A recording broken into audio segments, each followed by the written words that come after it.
오늘 하나님께서 우리에게 주신 말씀은 열왕기상 19장 1절에서 12절까지의 말씀입니다. 19장 1절부터 12절까지 말씀을 우리 한 절씩 교독하도록 하겠습니다. 아합이 엘리야가 행한 모든 일과 그가 어떻게 모든 선지자를 칼로 죽였는지를 이세벨에게 말하니,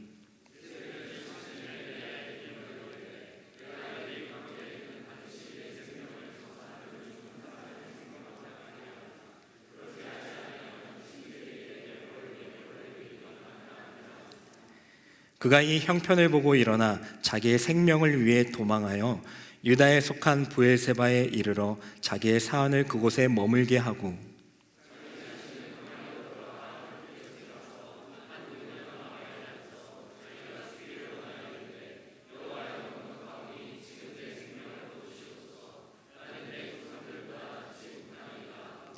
로뎀 나무 아래에 누워 자더니 천사가 그를 만지며 그에게 이르되 일어나서 먹으라 하는지라.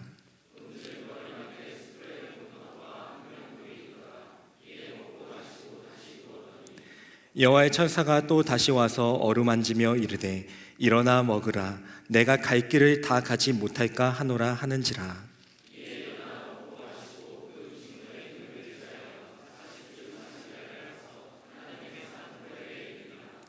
엘리야가 그곳 굴에 들어가 거기서 머물더니 여호와의 말씀이 그에게 임하여 이르시되 엘리야야, 내가 어찌하여 여기 있느냐?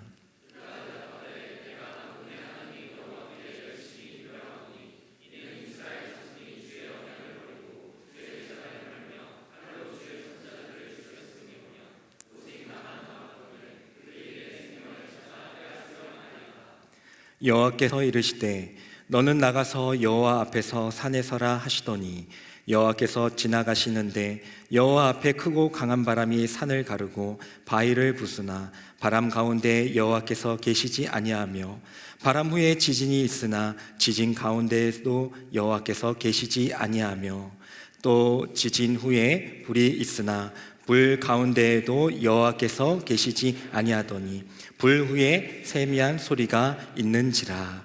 아멘. 이 말씀은 살아계신 하나님의 말씀입니다. 네, 우리 지난 시간 엘리야에 대해서 함께 나눴습니다. 이스라엘이 이제 두 개로 나눠지게 돼서 북이스라엘과 남유다로 이제 나눠지게 되었습니다. 솔로몬의 왕국이 나눠지게 되었고, 그 다음에 이제 북이스라엘이 왕 중에서 아합 왕이 이제 통치할 그때에 하나님께서 엘리야라는 선지자를 아합 왕에게 보내셔서 이스라엘 백성들에게 보내셔서 그들에게 하나님의 메시지를 전하는 내용, 또 그 갈멜산에서 전투를 함으로써 영적인 전투를 함으로써 승리하는 내용을 함께 나누었습니다.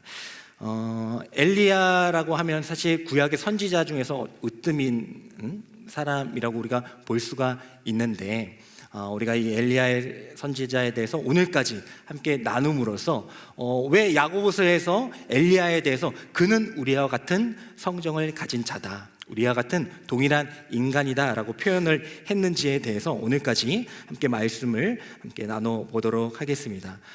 엘리야가 이제 갈멜산 전투에서 승리를 했습니다. 그러니까 그 당시 아합 왕은 이세벨이라는 그 여왕이 가지고 왔던 바알 신을 섬기고 있었기 때문에, 아합 왕도 이제 이스라엘 왕입니다. 하나님이 세우신 이스라엘의 왕인데 바알 신을 섬기는 거예요. 왜 섬긴다고 했어요? 바알 신은 농경을 주관하는, 비를 관장하는 신이었기 때문에 이스라엘 백성들에게 눈앞에 펼쳐진 그 현실 가운데에서 보이지 않는 하나님보다 당장 우리에게 무언가를 줄 것만 같은 이세벨이 데리고 온 그 바알 신이 좀 더 친근하고 좀 더 대단하다라고 생각을 할 수밖에 없었다라는 것이죠. 왕이 그러니까 이스라엘 백성들도 마찬가지로 아합 왕의 그 마음과 중심에 따라가게 되었습니다. 그러니까 이스라엘 백성들, 북이스라엘의 왕과 백성들은 하나님을 섬기는 것이 아니라 바알 신을 섬기는 모습으로 살아가고 있었다라는 거죠. 그때 이제 엘리야를 보내어 주셔서, 엘리야 뜻이 뭐라고 했습니까? 이름의 뜻이 나의 하나님은 여호와시다. 엘리야 뜻이 나의 하나님은 여호와시다라는 거거든요. 그러니까 엘리가 이제 나의 하나님이고 야가 이제 여호와라는 겁니다. 그래서 엘리 사박다니 할 때 나의 하나님 그러지 않습니까? 그러니까 어쨌든 나의 하나님은 여호와시다. 많은 신들, 그래 많은 신들 이름이 많이 있지만 나의 하나님은 여호와시다라는 그 이름을 가진 그 엘리야를 바알 신을 섬기고 있는 아합 왕에게 보내서 그와 전투하게 한 겁니다. 그래서 이제 지난 시간에 영적인 전투를 하죠. 막 진짜로 막 칼로 때려 죽인 거는 아니지만은 그 전에 제사를 드리는 전투를 합니다. 너희가 믿는 바알 신이 정말 신인지, 내가 믿는 하나님이 정말 신인지 한번 겨루어 보자. 바알 신은 비를 관장한다고 하는데 3년 반 동안 비가 오지 않지 않았느냐? 하나님이 말씀하실 때 정말 그대로 되지 않았느냐? 그런데도 안 믿니? 그런데도 머뭇머뭇거리는 거야? 그러면은 한번 진짜로 눈앞에서 한번 대결을 해보자. 그래, 3년 반 동안 비가 안 온 게 그냥 자연의 하나의 뭐 우연일 수도 있으니까 한번 우리 눈앞에서 한번 확인을 해보자 해가지고 이제 제단을 쌓지 않습니까? 그래서 바알 선지자들이 제단을 쌓고 또 엘리야도 제단을 쌓아서 어디에 불이 떨어지는지를 한번 보자. 그리고 그곳에 불을 내리시는 신이 뭐 바알 신이 됐든 여호와 하나님이 됐든 그 신이 참된 신이라고 우리가 고백을 하자. 그래서 그렇게 하게 되었을 때에 바알 선지자들이 아침부터 저녁까지 막 온갖 제사를 드리면서 했지만 불은 떨어지지 아니하였습니다. 왜요? 바알 신은 가짜니까. 우리의 눈과 마음을 현혹시키는 그런 이 세상의 주류이지만 가짜니까. 입도 없고 목도 없고 말할 수도 없는, 움직이지 않는 가짜니까요. 그때에 이제 엘리야 턴이 되어서 엘리야가 하나님께 기도했을 때에, 간절히 기도했을 때에 어떻게 됐습니까? 이제 불이 떨어지게 됩니다.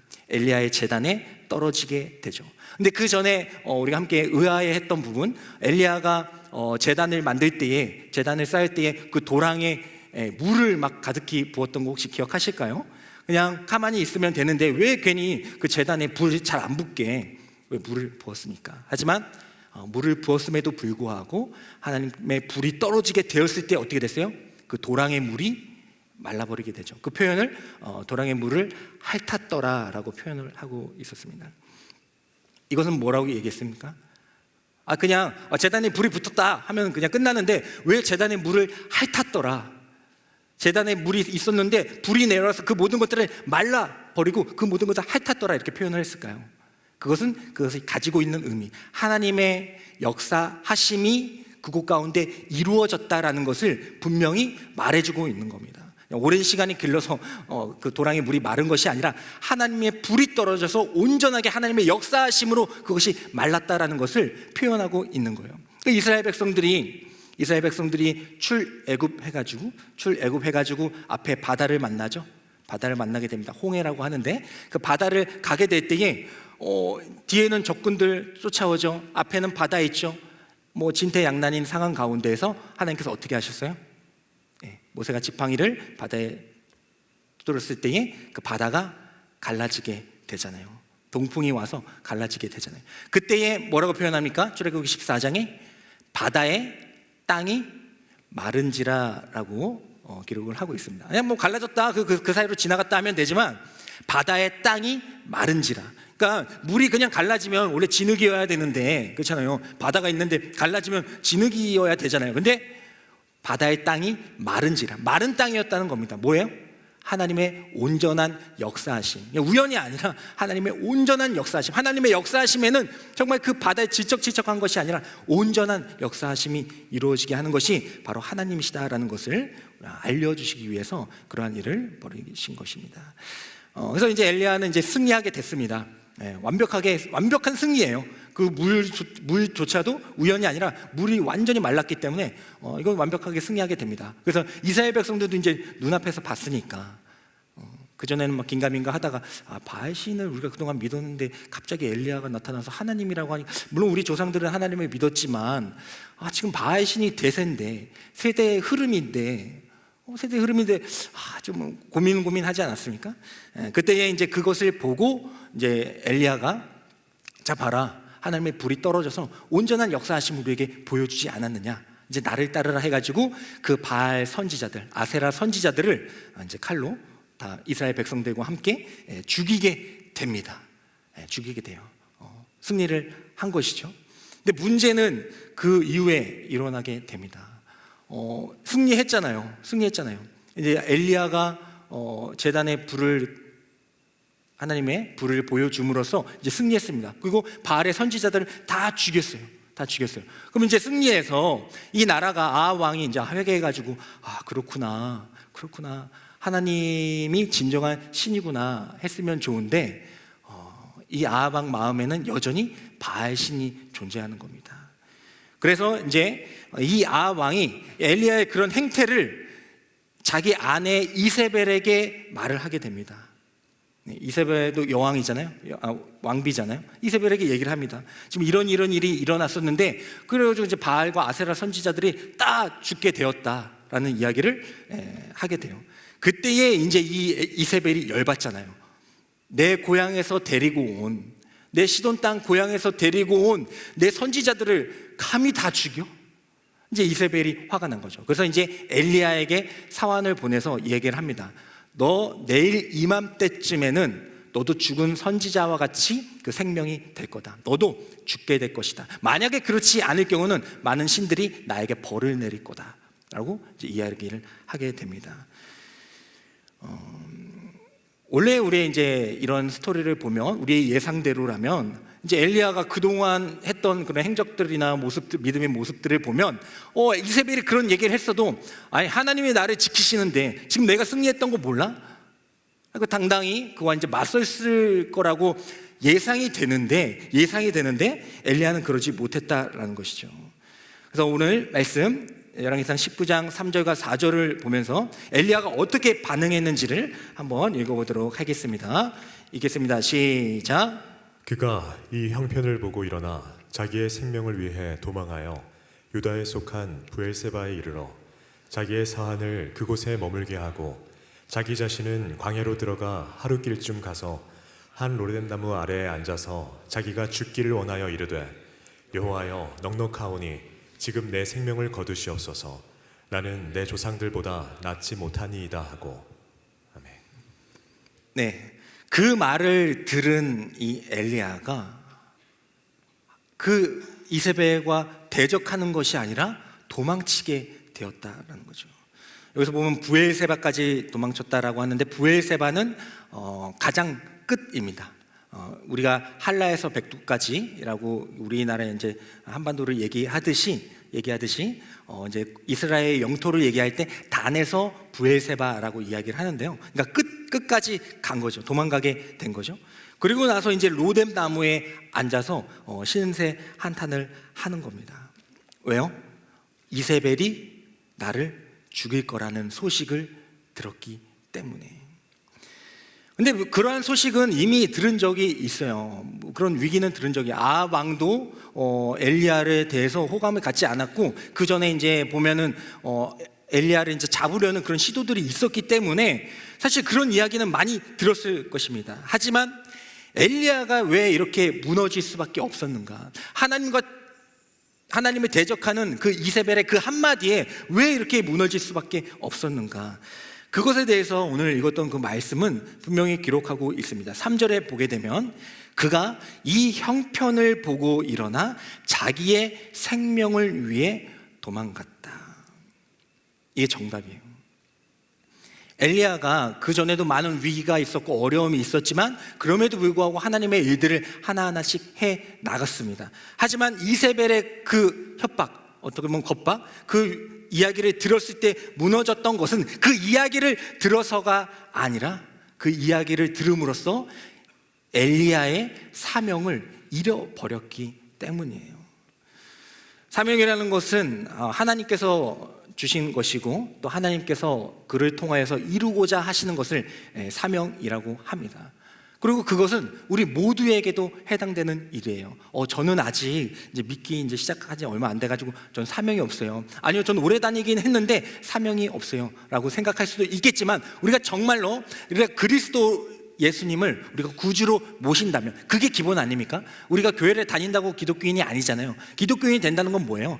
주님을, 예수 그리스도를 나의 구주로 모시는 것 아닙니까? 그게 이제 그리스도인이 되는 겁니다. 그럴 때 그리스도인이 되는 거예요. 그런데 그렇게 될 때 하나님께서 분명히 그 모든 자들에게 사명을 주신다라는 겁니다. 하지만 엘리야는 그 사명감을 잃어버리게 되었어요. 눈앞에 들리는 그 소리로 하여금 사명감을 잃어버리게 되었습니다. 그래서 오늘 이 말씀을 통하여서 우리가 도전할 것은요, 세상의 소리는 계속해서 들릴 거예요. 우리가 그리스도인이 됐다고 해서, 내가 주님을 주인으로 고백했다고 해서 모든 것이 순행되어지고 순탄한 길을 걷느냐? 절대 아닙니다. 그런 기독교는 없어요. 그런 기독교는 없어요. 물론 하나님께서 우리를 은혜 주시길 원하고 복 주시길 원하시기 때문에 우리가 믿음을 가지고 그렇게 살아갈 때에 볼 때에는 잘 이렇게 이 세상 가운데서 잘 살아가는 모습이 있습니다. 하지만 그것이 기독교인의 목표가 아니라는 것이에요. 그래서 세상의 소리는 계속해서 들릴 겁니다. 하나님께서 우리를 택하시고 우리를 부르시고 사명감을 주셨어도, 우리가 주님을 주로 고백해도 세상의 소리는 계속해서 들리게 될 거예요. 근데 그렇다고 해서 귀를 막고 사느냐? 나 세상의 소리가 들리면 우리가 마음이 흔들리니까 그 소리를 다 막아야겠다, 다 차단해야겠다, 그렇게 살아갈 수는 없는 거죠. 그래서 우리는 세상의 소리로부터 사명의 파동으로 상쇄하는 훈련을 해야 합니다. 세상의 소리의 파동은 계속해서 우리에게 들려올 거예요. 그때에 그냥 그것을 단순히 막는 것, 내 길을 막거나 그렇게 살아가는 것이 아니라 하나님께서 우리에게 주신 그 사명감을 찾음으로써 그 사명감으로 그 세상의 소리를 상쇄할 수 있어야 한다는 겁니다. 요즘에 그 이어폰을 보면 노이즈 캔슬링이라는 기능이 있잖아요. 노이즈 캔슬링이라는 기능이 있습니다. 그래서 고가의 제품 가운데 노이즈 캔슬링이라는 기능이 있어서 정말 그 기능을 딱 켜게 되면은 소리가 진짜 약간 우주 공간에 있는 것처럼 그런 소리가 들릴 때가 있잖아요. 이제 그 기능을 보게 되면은 좀 멀리 있어서 작아서 보이지 않겠지만은 저 기능은 이렇습니다. 모든 소리에는 파동이 있지 않습니까? 소리가 파동이 있잖아요. 그래서 그 파동이 우리 귓가에 이제 파동으로 우리에게 귀에 들어오게 되는 거죠. 근데 노이즈 캔슬링 하면은 아무 소리도 안 들리잖아요. 음악 소리만 딱 들릴 때가 있잖아요. 노이즈 캔슬링의 기능이 뭡니까? 그 소리의 파동이 오는, 귓가에 들어오는 그 소리의 파동에 반대되는 파동을 작용시킴으로써 소리를 제거해 버리는 거예요. 그러니까 만약에 위아래 이런 파동이 있다면은 아래 위의 파동을 딱 하게 됐을 때, 두 개를 이제 더했다고 할 때에 이제 평행선을 긋는 소리가 되는 거죠. 그래서 아무 소리가 들리지 않게, 물론 조금 들리긴 하지만 그런 원리가 있는 겁니다. 그러니까 우리가 이 세상에 많은 소리가 우리에게 있어요. 바알신, 아세라신, 이 세상에 흐름이 있습니다. 그걸 우리가 다 막고 살 수는 없어요. 길을 막고 살 수는 없습니다. 산속에 들어가서 신앙생활 합니까? 그런 거 아니에요. 세상에 빛과 소금이 돼야 되잖아요. 그러니까 세상 가운데 나가는데 그럴 때 우리는 어떻게 해야 되는가? 세상의 소리가 들리면 이 엘리야도 무너질 정도로, 엘리야가 무너질 정도로 우리의 마음도 얼마나 흔들리고 무너집니까? 그때에 우리는 사명감을 되찾아야 한다는 거예요.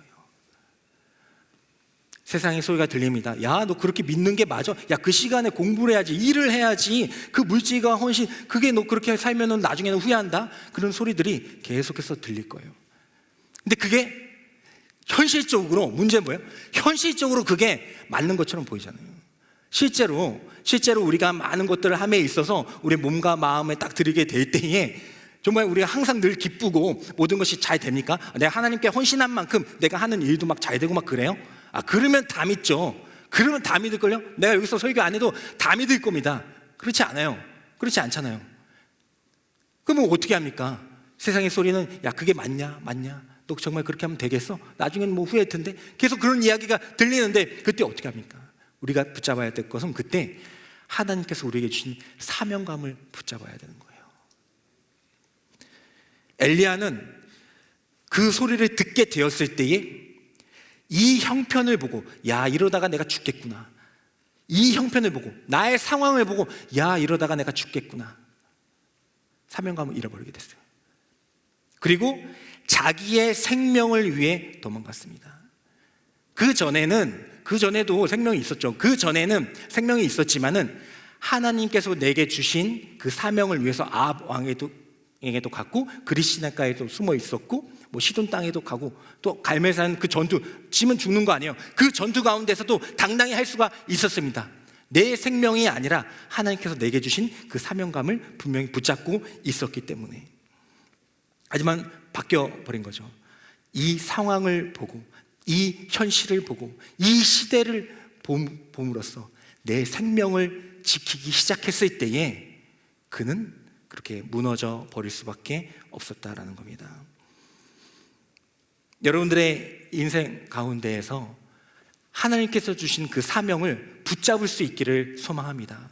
그리스도인이라는 것은 이 교회에 나온다고 그리스도인 되는 거 아니에요. 물론 초신자도 계시고 하지만 좀 거부감이 들고 너무 무서운 얘기 하는 그럴 수도 있겠지만요, 우리가 주님을 믿는다라는 것은 정말 주님입니까? 주는 그 주인 주잖아요. 주님을 나의 주인으로 믿는 겁니다. 그럼 주인이 하는 얘기를 듣는 것이고 내 목적과 인생의 삶의 그 방향이 온전히 주님이 원하시는 대로 가는 것이 그 종이 가져야 할 마음이라는 것이죠. 하지만 그것을 잃어보게 될 때에 주인이 틀렸는데 요즘 누가 그렇게 꼰대야 하면서 아까 거기 나왔지만 그런 얘기하면서 더 이상 들리지가 않는다라는 것이죠. 그리고 내가 계속 여기서 종으로 살다가는 이거 내 인생이 망가지겠는데 하면서 도망칠 수밖에 없게 된다라는 겁니다. 여러분들에게 주신 그 사명감을 다시 붙잡고 세상에 어떤 소리가 들릴 때에, 물론 무너질 때도 있을 거예요. 엘리야도 좀 이따 무너지는 내용이 나오지 않습니까? 완전히 무너질 수도 있어요. 하지만 그때에 어떻게 하는가? 나 인생 이제 어떻게는 끝나는 이게 아니라 하나님께서 우리에게 주신 사명, 하나님께서 여러분들에게 각자에게 주신 그 사명, 난 그런 거 들은 적이 없는데 받은 적이 없는데요가 아니라 우리가 하나가 됩니다.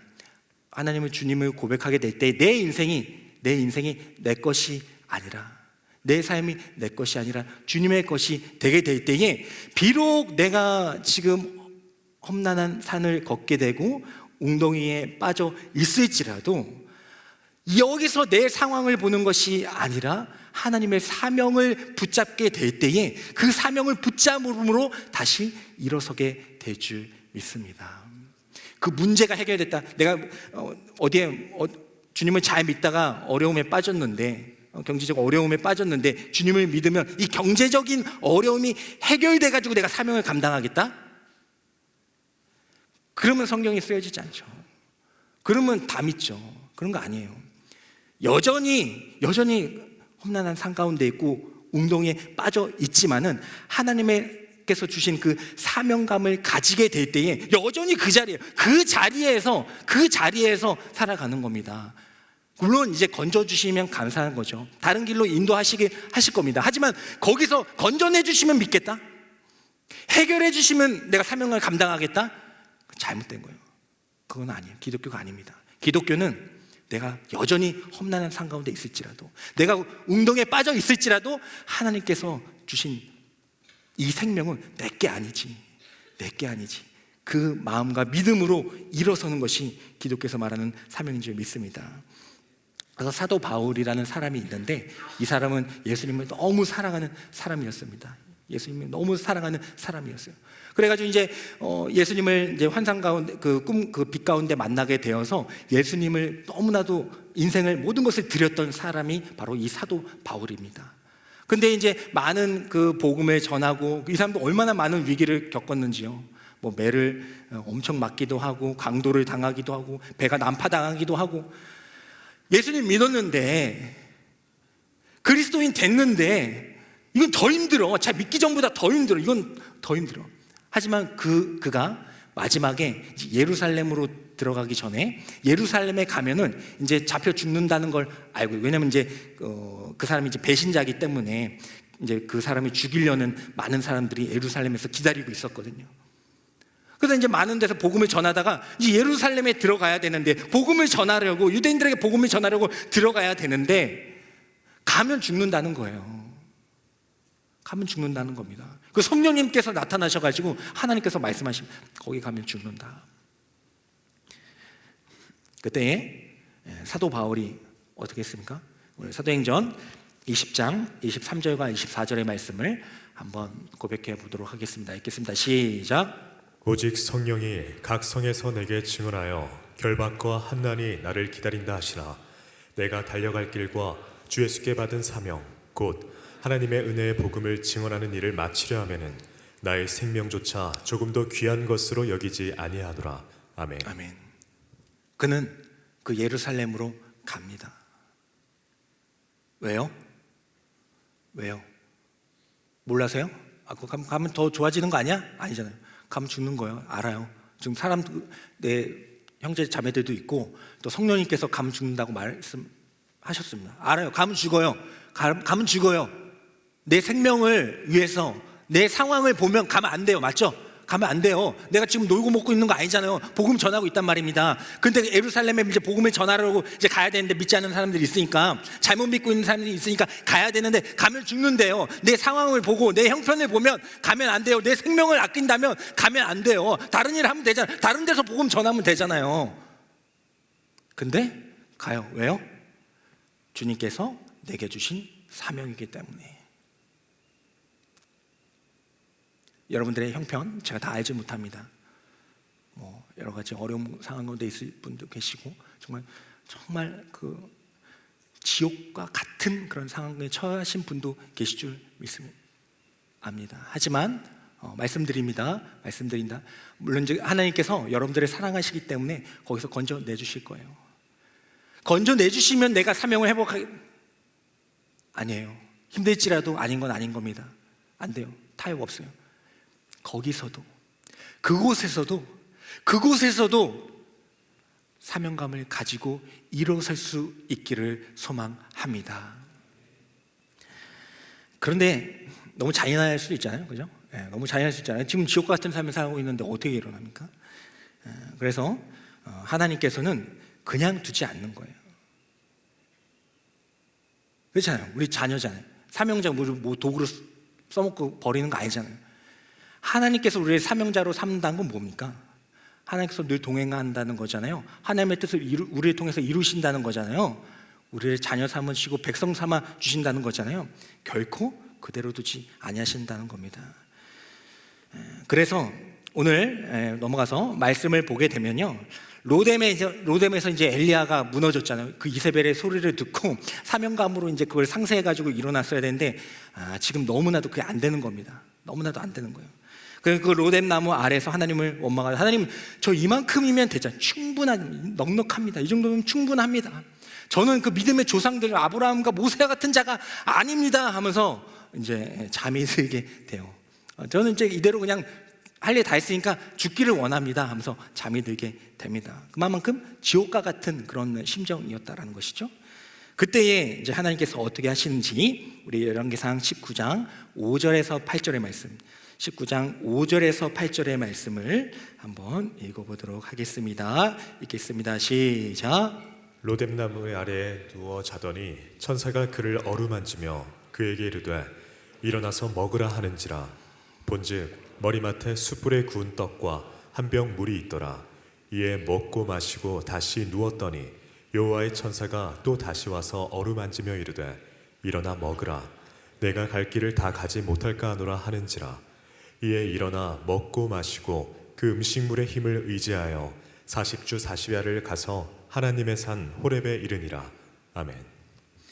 로뎀나무 아래서 완전히 번아웃된 엘리야, 도저히 스스로의 힘으로 자력으로 어떻게 해결할 수 없는 상황 가운데 처해 있는 그 엘리야, 마음이 완전히 무너져 버린 그 엘리야에게 하나님께서는 천사를 보내어 주셔서 그를 이렇게 세워 주십니다.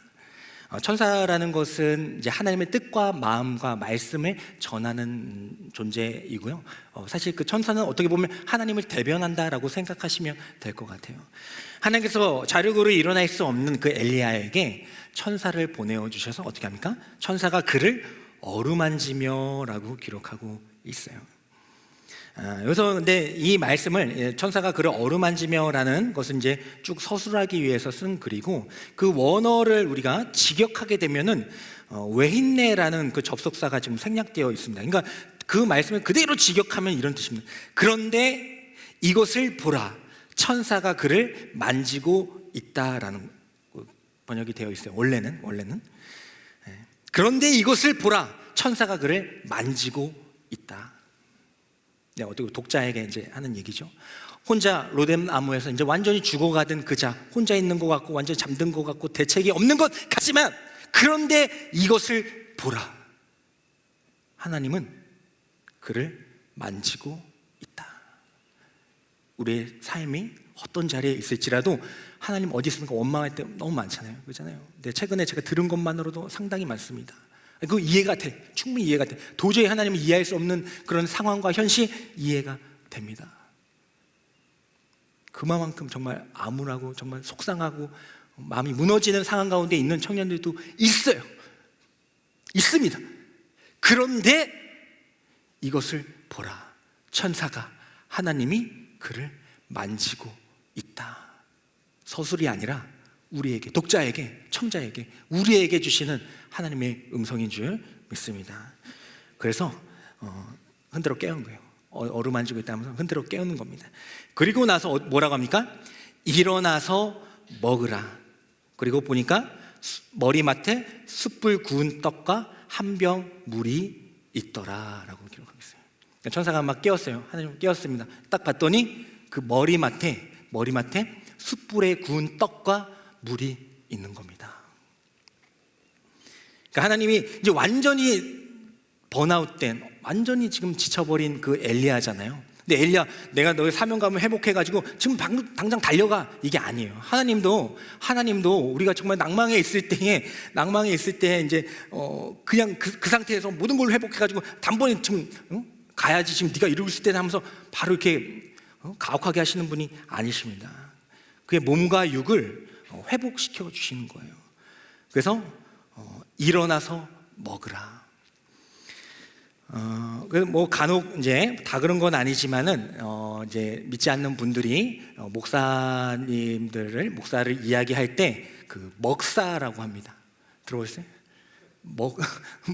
먹사라고 해요. 좋은 뜻은 아닙니다. 그러니까 맨날 이렇게 먹기만 하고 대접받기만 좋아하고 바리새인처럼, 그래서 약간 찔림이 있긴 하지만, 그래서 먹사다, 목사가 아니고 먹사다, 목회하는 게 아니고 먹회한다라고 이렇게 하실 때가 있어요. 그러고 나서 제 몸을 보니까 어때요? 상당히 지금 쪘죠? 우리 2년 전보다. 그래서 맞는 것 같긴 한데, 근데 이제 중요한 포인트가 있죠. 혼자 먹으면은 먹사죠. 혼자 먹으면 먹사지만 혼자 먹는 목사 아니잖아요. 제가 뭐 혼자 먹는 거 봤습니까? 물론 이제 여기 순댓국은 혼자 먹으러 갑니다. 하지만은 대부분은 누군가 같이 먹을 거예요. 전도들이나 전도사님 같이 먹을 겁니다. 하나님은 먹이고 가시는 거예요. 지금 당장 나고 있는데 너무 힘들어하는 청년들이 있습니까? 그 청년들한테 야, 하나님 말씀 읽어야지, 일어나야지, 네가 이럴 때냐, 이렇게 하는 게 아니라, 바로 그러는 게 아니라 위로해줘야죠. 힘을 줘야죠. 다시 일어설 수 있는 좀 무언가를 제공해야죠. 그리고 다시 이제 일어섰을 때 이제 하나님의 말씀을 하는 거지, 지금 막 당장 죽어가고 있는데, 물에 빠져 있는데 하나님의 손을 붙잡아라 막 한다고 뭐 살아나겠어요? 구해줘야죠. 물에 빠졌으면 구해줘야죠. 정말 쓰러져 있으면 먹여야죠. 이렇게 세워서 먹여야 되지 않겠습니까? 그래서 이제 엘리야가 하나님께서 제공하신 그 숯불에 구운 떡과 물을 먹고 이제 일어나게 됩니다. 근데 이제 제가 여기서 읽었을 때에 숯불에 구운 떡을 하나님께서 제공해 주셨잖아요. 그죠? 숯불에 구운 게 맛있어요? 우리 그 뭐죠? 긴 거? 가래떡 구워 먹으면 맛있나요? 그 꿀찍 먹으면 맛있죠? 네. 그래서 떡죽이 좀 하나님께서 떡죽 그냥 주기 좀 그러니까, 그래서 좀 이렇게 한 건가? 숯불에 구운 떡, 그렇잖아요. 떡 그냥 주면 되는데 숯불에 구운 떡 약간 생뚱맞지 않아요? 예, 저만 좀 그렇게 생각해서 있는데, 저는 그 와중에 구워주셨다고? 이런 엉뚱한 생각을 좀 하게 됐습니다. 아니, 지금 죽어가고 있는데 빨리 좀 일찍 깨워서 주셔야지 라는 생각했는데, 근데 이 숯불에 구운 떡 이제 어떤 의미인지는 뭐 정확하게 나와 있지는 않습니다. 여러 가지 해석이 있지만은 정확하게 나와 있지는 않지만 저는 이 표현 가운데에서 신약으로 싹 넘어가서 어떤 장면이 생각납니까? 숯불에 구운 떡. 예수님이 십자가에 돌아가기 전에 나 이제 죽을 거야 하고 이제 제자들한테 얘기하잖아요. 제자들이 무슨 말씀입니까? 저희들이 있는데 예수님 걱정하지 마십시오. 근데 베드로가 저는 다른 제자들은 다 떠나도 저는 절대 사명이 있지 않아요. 저는 절대 주님 붙잡을 겁니다. 저는 절대 도망가지 않을 겁니다. 하지만 예수님이 정작 잡혀서 돌아가실 때에 베드로 어떻게 돼요? 3번 부인하죠. 저는 저런 사람 모르는데요.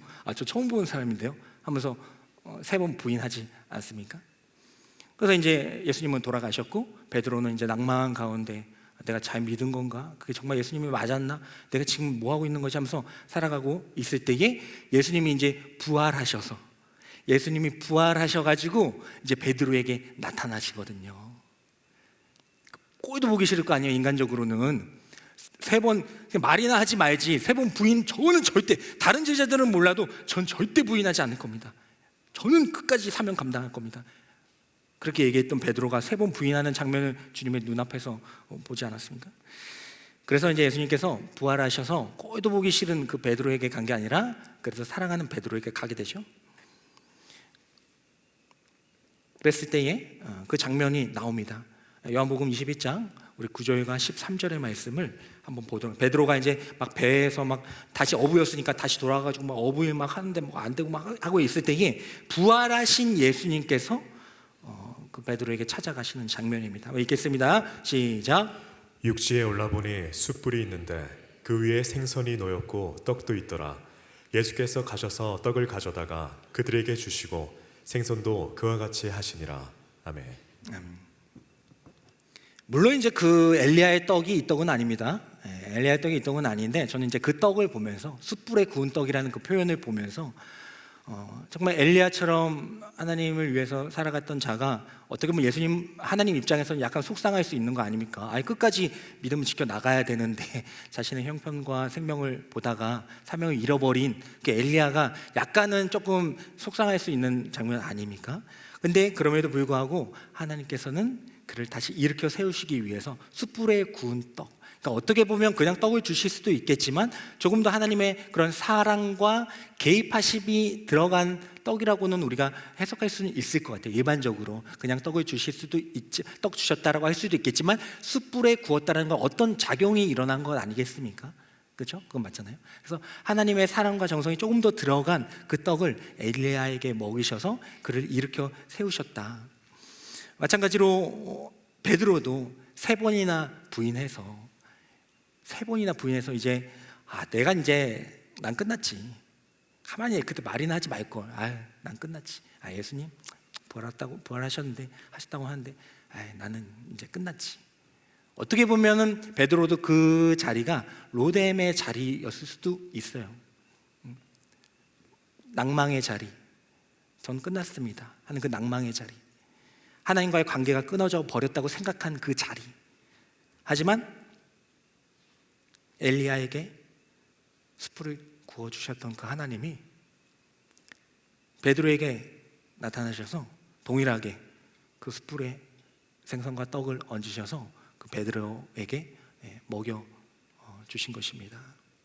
그냥 준 게 아니라 하나님은 기다리시고 개입하시고 정성으로 그들을 낭망한 자들을 일으켜 세우신다는 그 하나님의 마음이 담긴 표현인 줄 믿습니다. 우리도 마찬가지입니다. 로뎀의 자리 가운데 우리가 처할 때가 있을 거예요. 그러니까 믿음 생활 잘 해도 목사인 저도 모태신앙으로 해가지고 신학당 해가지고 목사인 저도 낭망하고 무너질 때가 있는데 여러분들도 그렇지 않겠습니까? 그때에 그 로뎀의 자리에서 하나님 제가 이렇게 믿었는데 이게 맞아요? 제가 그렇게 은혜를 받았는데 이게 맞아요? 지금 제가 잘 믿고 있는 건지 지금 도저히 알 수가 없습니다. 그리고 지금 제 현실은 또 뭡니까? 다 모르겠어요 하고 있을 때에 하나님께서는 먼저는 사명감을 주시길 원할 거예요. 야, 넌 내 거잖아. 너의 삶은 내 거잖아. 이 말을 바로 하고 싶으시기는 하겠지만은 그 전에 사랑이 담긴, 그 정성이 담긴, 숯불에 담긴 구운 그 떡을 우리에게 허락하여 주셔서 우리를 다시 일으켜 세워 주실 줄 믿습니다. 그래서 여러분들 로뎀의 자리에 있을지라도 너무 오랫동안 머물지 않기를 원합니다. 그곳에서 하나님께서 주시는 그 떡과 물을 마시고 다시 일어설 수 있기를 원합니다. 그리고 하나님께서 어디로 인도하십니까? 결국 이제 이 엘리야가 그 떡과 물을 마셔서 호렙산으로 40주 40년 40일을 거쳐서 호렙산으로 들어가게 됩니다. 회복했잖아요. 사명감 찾고 다시 호렙산으로 들어가게 됩니다. 그리고 그곳에서 이제 하나님을 대면하게 되는 것이죠. 그래서 우리 쭉 넘어가서 우리 열왕기상 19장 우리 11절과 12절의 말씀을 보도록 하겠습니다. 하나님께서 호렙산으로 그를 인도하셔서 어떻게 무엇을 말씀하시는지 읽겠습니다. 시작. 여호와께서 이르시되 너는 나가서 여호와 앞에서 산에 서라 하시더니 여호와께서 지나가시는데 여호와 앞에 크고 강한 바람이 산을 가르고 바위를 부수나 바람 가운데 여호와께서 계시지 아니하며 바람 후에 지진이 있으나 지진 가운데에도 여호와께서 계시지 아니하며 또 지진 후에 불이 있으나 불 가운데에도 여호와께서 계시지 아니하더니 불 후에 세미한 소리가 있는지라.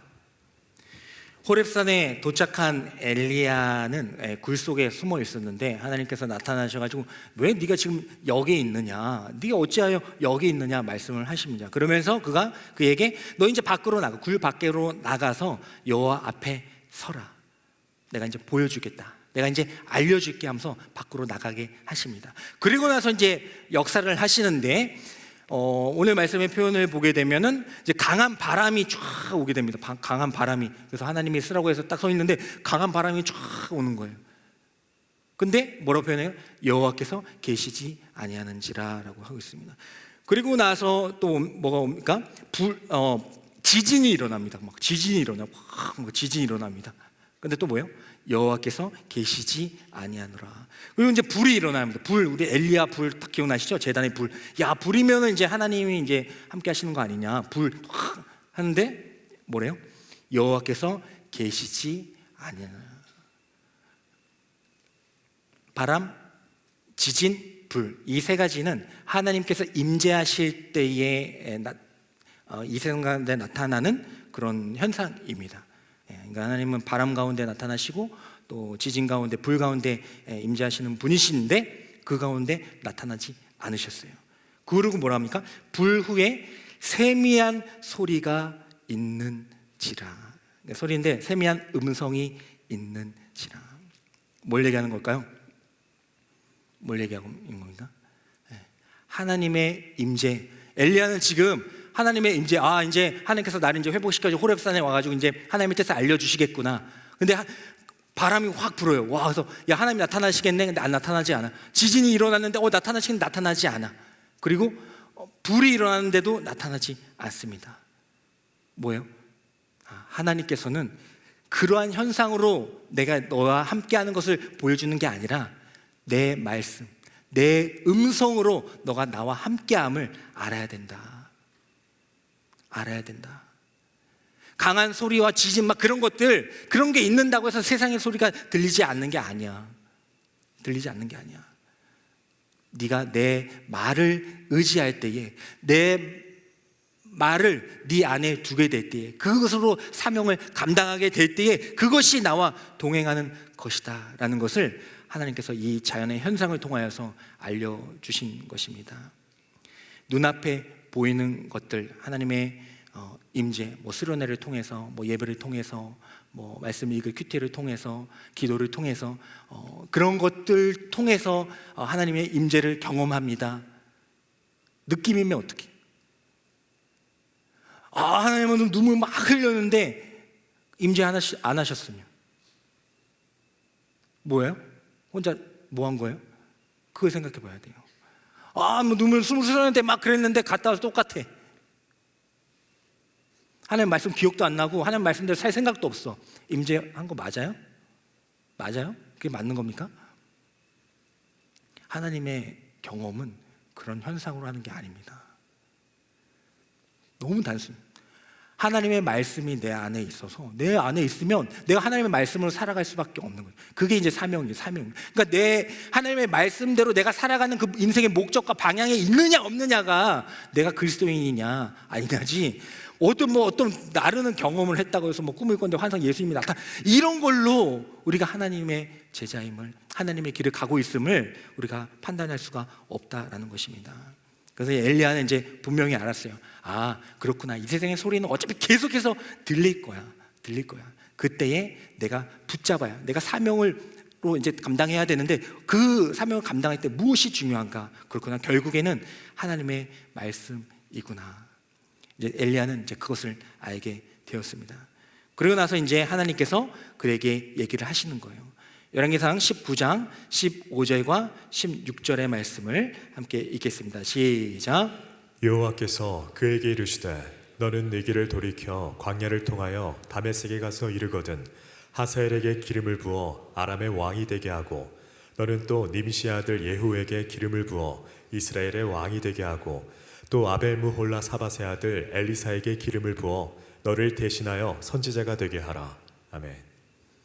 호렙산에서 세미한 음성으로, 하나님의 말씀으로 이제 엘리야를 깨우시고, 너 이제 말씀으로 사명을 감당하는 거야라고 말씀을 해주신 다음에 이제 엘리야에게 아람의 왕과 이스라엘의 왕과 또 자기의 제자 엘리사를 세울 것을 이제 명령을 하십니다. 그리고 엘리야는 이제 그것에 순종하여서 이제는 그대로 그 모든 일들을 해 나가게 됩니다. 그래서 하나님께서는 우리의 삶 가운데에서도 여러 가지의 대단한 경험으로 우리를 이끌어 가실 수도 있겠지만, 결국에는 하나님의 말씀이 나의 사명을, 또 나의 인생을 판가름 짓는 것이구나라고 이제 고백하게 될 때에 이제 분명한 하나님의 길을 보여주시는 줄 믿습니다.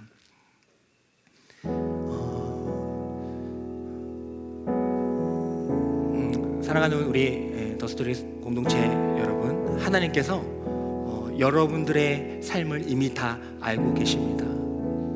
여러분들이 낭망하고 있는 그 로뎀의 자리, 또 그리시네가, 또 시돈, 그 모든 곳에서 어쩌면 하나님께서는 하나님의 마음을 알기를 원하시고, 왜 그리시네가에 가서 아무것도 없는 그리시네가, 시돈 땅으로 보내셔가지고 그 우상이 팽배한 그곳에 보내셔가지고 왜 내 눈과 마음을 빼앗기고 헷갈리게 합니까?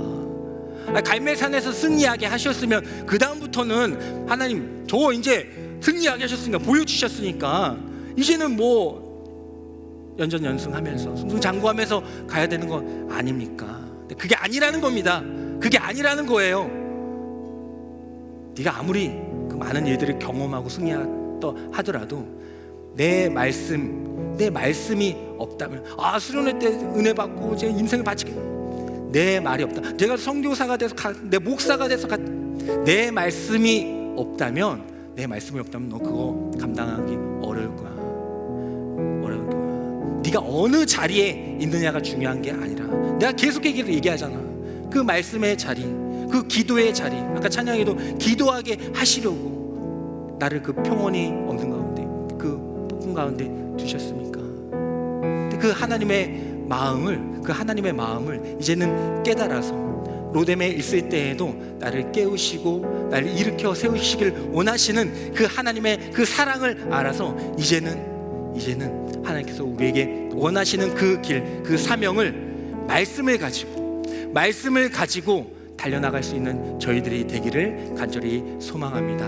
여러분들을 일으켜 세우셔서 결국에는 엘리야와 같은 일을 경험하게 하실 그 하나님을 찬양하며 나아갈 수 있는 저희들의 삶이 되기를 축복합니다. 우리 다 같이 일어나셔서 예전에 우리 함께 찬양 불렀던 바닷길이라는 찬양 고백하며 나아가도록 하겠습니다. 내가 그 멀고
나아가실 때에 하나님 아버지, 나의 형편을 아시는 주님, 나의 형편을 바라보는 것이 아니라 나의 형편을 바라보시는, 모든 것을 아시는 그 주님을 바라볼 수 있는 저희들이 되게 하여 주시옵소서. 내 생명을 위해서 살아가는 것이 아니라 나에게 생명을 주신 그 하나님의 사명을 가지고 살아갈 수 있는 저희들이 되게 하여 주시옵소서. 이 세상에 바알과 아세라와 같은 많은 소리들이, 그럴듯한 소리들이 많이 들립니다. 현실적으로는 그것이 맞습니다. 하지만 하나님께서 우리의 생명을 갖기를 원하시오니 아버지, 그 모든 것들을 하나님께서 우리에게 주신 그 사명감을 가지고 상쇄시키며 나아갈 수 있는 용기를 허락하여 주시옵소서. 로뎀에 있을 때, 낭망에 있을 때, 도저히 힘이 없을 때에 우리를 일으켜 세우셔서 호렙산에 가시게 하셔서 그 신의 산에서 우리에게 말씀하시는 그 하나님의 사랑과 은혜를 경험하며 살아갈 수 있는 저희들이 되게 해달라고 우리 주님의 이름을 부르짖으며 우리 주님께 함께 나아가도록 하겠습니다. 주여, 주여, 주여. 아버지, 큰 바다가 갈라져, 큰 바다가 갈라져 나의 길이 돼 주님께서 말씀하여 주실 것입니다. 그리시네가에서도 말씀의 성취를 이룰 것이고, 시돈에서도 말씀으로 그 죽은 자를 살리실 것이고, 갈멜산에서 하나님의 말씀으로 승리하게 해주실 것이고, 호렙산에 있을 때 하나님의 말씀으로 다시 일으켜 세워주실 줄 믿습니다. 큰 바다가 갈라져, 큰 바다가 갈라져 나의 길이 되었네. 그가 말씀으로 명하시네. 나는 다시 일어나 그의 길로 가, 사명의 길로 가겠네.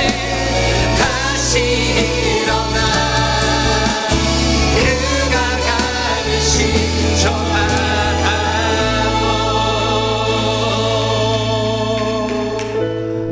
사랑의 하나님 아버지, 언제나 우리에게 말씀하여 주셔서 그 사명의 길을 끝까지 완주하게 하여 주심에 참으로 감사드립니다. 아버지, 이 세상의 소리가 아니라 오직 하나님의 말씀을 내 안에 담아 하나님의 말씀을 듣고 하나님의 음성을 듣고 그 세미한 음성을 듣고 다시 일어설 수 있는 저희들이 되게 하여 주시옵소서. 그래야 할 때 그 로뎀의 그 광야가 예전에 홍해를 갈랐던 그 광야가 되게 하여 주셔서 그 마른 땅을 걷는 그 기쁨을 다시 한번 경험할 수 있는, 하나님의 길을 계속해서 걸어갈 수 있는 시온의 대로가 되게 하여 주시옵소서. 낭망하고 낙심하여 좌절하고 있을 때에 우리에게 찾아와 주시며 반드시 우리를 만져주시고 우리에게 먹이시고 입히시는 그 하나님 아버지의 그 사랑을 알아 끝까지 주님께서 우리에게 맡겨주신 그 사명을, 내 인생의 목적과 생명이 오직 하나님께 있음을, 그 사명을 어떤 순간에서, 로뎀에서도 그리시네가에서도 시돈에서도 갈멜산 그 승리의 순간에서도 잊지 않는 오직 하나님의 말씀만이 우리의 모든 것임을 고백하며 살아갈 수 있는 저희들이 되게 하여 주시옵소서. 우리 더수리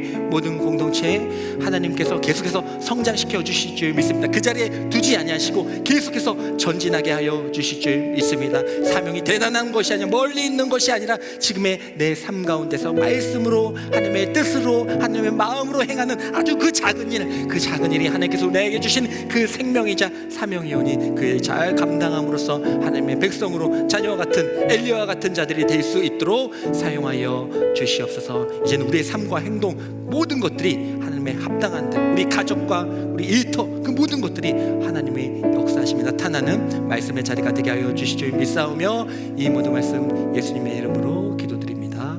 아멘.